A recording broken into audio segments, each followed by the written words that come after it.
நீலகிரி கோவை மாவட்டங்களில் இன்றும் நாளையும் அதி கனமழைக்கான ரெட் அலர்ட் விடுக்கப்பட்டுள்ள நிலையில் உதகையில் உள்ள சுற்றுலா தலங்கள் மூடப்பட்டுள்ளன. மாவட்ட நிர்வாகம் முன்னெச்சரிக்கை நடவடிக்கைகளை முடுக்கிவிட்டுள்ளது. தென்மேற்கு பருவமழை முன்கூட்டியே தொடங்கியுள்ள நிலையில் மேற்கு தொடர்ச்சி மலையை ஒட்டிய மாவட்டங்களில் பரவலாக மழை பெய்து வருகிறது. குறிப்பாக நீலகிரி மாவட்டம் முழுவதும் கனமழை கொட்டியது. அவிலாஞ்சியில் 21.5 சென்டிமீட்டர் மழை பதிவாகியுள்ளது.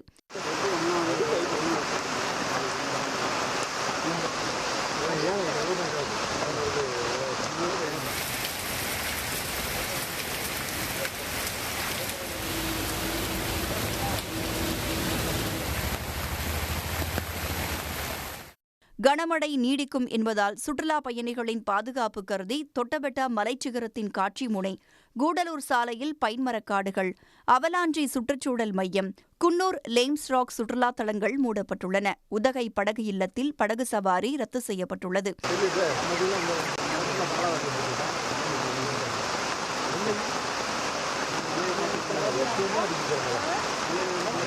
ரூம்லாம் புக் பண்ணி வந்துட்டோம்.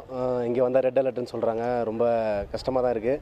இன்றைக்கி லாஸ்ட் நாள் வேறு, எப்படியாவது பார்த்துடணும் அப்படின்னு குழந்தைங்களாம் கூப்பிட்டு வந்து காட்டணுன்றதுக்காக வந்து மழையிலையும் வந்து நாங்கள் என்ஜாய் பண்ணிகிட்ருக்கோம். ரொம்ப சூப்பராக இருக்குது. கிளைமேட் ரொம்ப அருமையாக இருக்குது. மழை பெஞ்சிட்டு தான் இருக்குது. இருந்தாலும் நாங்கள் இந்த கிளைமேட்டை என்ஜாய் பண்ணுறோம். ரூம் புக் பண்ணிட்டோம்.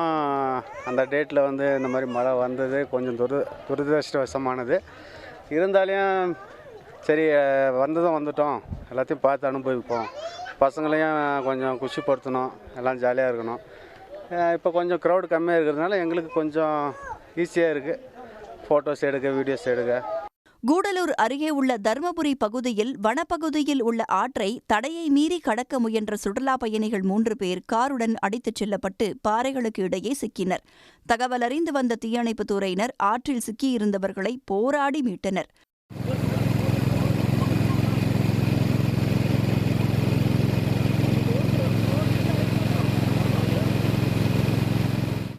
நீலகிரி மாவட்டத்தில் 400க்கும் மேற்பட்ட தற்காலிக நிவாரண முகாம்களும் மழை பாதிப்புகளை கண்காணிக்க 42 குழுக்களும் தயார் நிலையில் வைக்கப்பட்டுள்ளன.